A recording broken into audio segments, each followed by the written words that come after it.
Hello friends, સ્વાગત છે આપનું મારા કિચનમાં. આજે આપણે બનાવીશું ખંભાતનું ફેમસ એવું હલવાસન.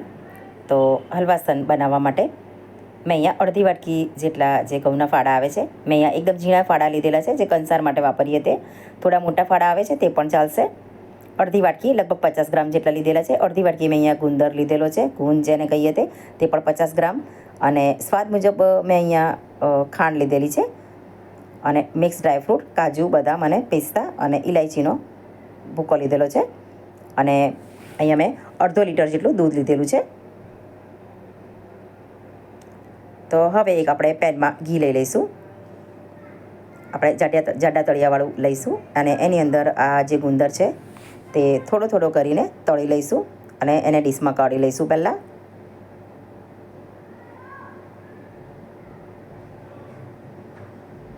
હલવાસનમાં ઘી પણ વધારે નથી જોઈતું, એકદમ ઓછા ઘીમાં પણ હલવાસન તૈયાર થઈ જાય છે. થોડો થોડો એવો આપણે ગુંદર નાખી અને તળતા રહીશું આવી રીતે.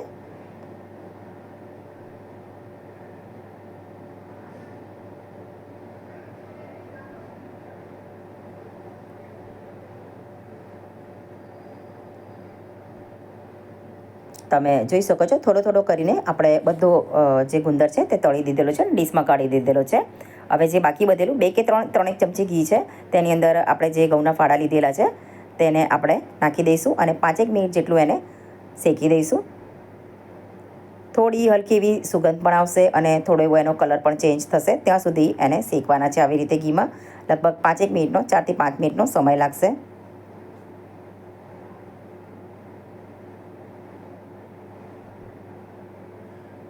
તો આવી રીતે તાવેતાની મદદથી આપણે સતત હલાવતા રહીશું.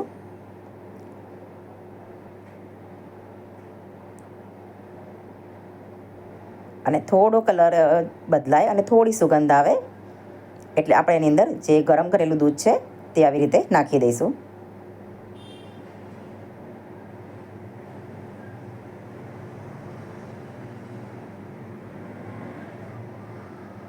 દૂધ નખાઈ જાય પછી આપણે એને આવી રીતે હલાવતા રહીશું. લગભગ આ દૂધને અડધું થાય ત્યાં સુધી આપણે એને ગરમ કરવાનું છે. અડધું દૂધ બળી જાય ત્યાં સુધી એને આપણે ગરમ કરીશું. તમે જોઈ શકો છો એનું ટેક્સચર એકદમ આવું જાડું એવું થઈ જાય ત્યાં સુધી એને ધીમા તાપે એને થવા દઈશું. બાજુમાં રહેલી જે મલાઈ છે તેને ચમચીની મદદથી અંદર આપણે મિક્સ કરી દઈશું.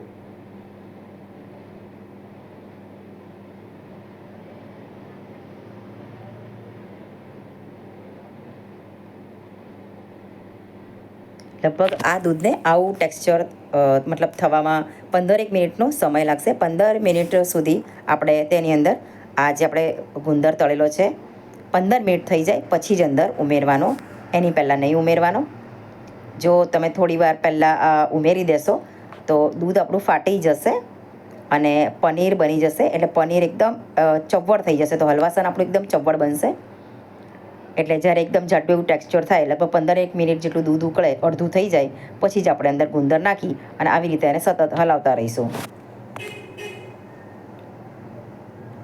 ગુંદર નાખ્યા પછી 1-2 મિનિટ જેટલો બરાબર ગુંદર મિક્સ થઈ જાય પછી આ કઢાઈને આપણે બાજુવાળા ગેસ પર લઈ લઈશું અને ગેસની ફ્લેમ એકદમ ધીમી કરી અને એને પણ હલાવતા રહીશું. એક બાજુ બીજી કઢાઈ મૂકીશું અને તેની અંદર આપણે ખાંડ સ્વાદ મુજબ, મેં અહીંયા અડધી વાટકી ખાંડ લીધેલી છે, તેને આપણે કેરેમલાઇઝ કરીશું. એટલે કે જ્યાં સુધી ન ઓગળે અને થોડો એવો એનો કલર ચેન્જ ન થાય ત્યાં સુધી આપણે એને ગરમ કરીશું. ગેસની ફ્લેમ અહીંયા એકદમ સ્લો રાખવાની. તમે જોઈ શકો છો મેં બીજી જે કઢાઈ છે તેને પણ સ્લો ફ્લેમ રાખી અને બાજુના ગેસ પર મૂકી દીધેલી છે. અને આ બાજુ આ ખાંડને આપણે કેરેમલાઇઝ કરીશું.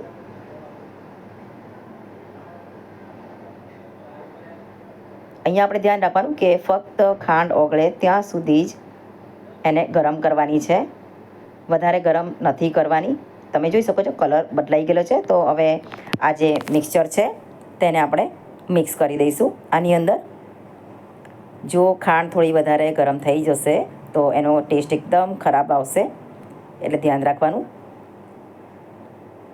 હવે આપણે એને બરાબર મિક્સ કરી દઈશું. તમે જોઈ શકો છો પહેલાં એકદમ વ્હાઇટ કલર હતો, હવે એકદમ લાઇટ બ્રાઉન કલરનો થઈ ગયેલો છે.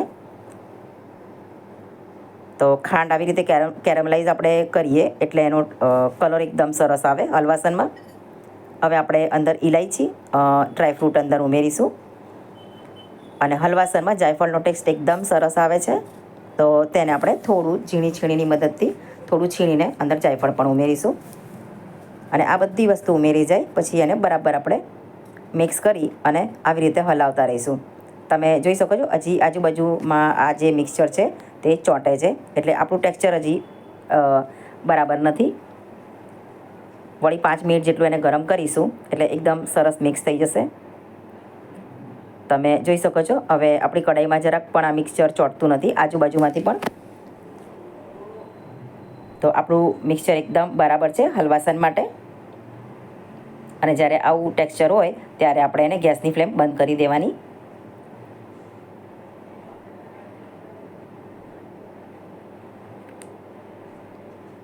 હવે આપણે એક ડીશ લઈશું અને આ જે મિક્સચર છે તેને આપણે કાઢી લઈશું ડીશમાં.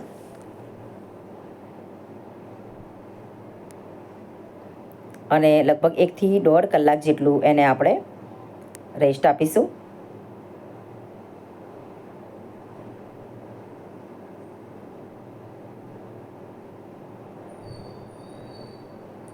એકાદ 1.5 કલાક થઈ જાય એટલે આપણે ચમચીની મદદથી આવી રીતે એના ગોળ ગોળ લુવા પાડી અને કાજુ અને બદામથી ગાર્નિશ કરી લઈશું. તો આપણો હલવાસન એકદમ સરસ છે, ટેસ્ટમાં એકદમ સરસ લાગે છે. જો કે મારી ફેવરિટ સ્વીટ છે આ રહીએ. મને હલવાસન બહુ ભાવે છે. આવી રીતે કાજુ અથવા બદામ અથવા કોઈ બી મિક્સ ડ્રાયફ્રૂટ પણ તમે ઉપર નાખી શકો છો. તો તમને એકવાર આ ઘરે જરૂરથી આ રેસીપી ટ્રાય કરશો.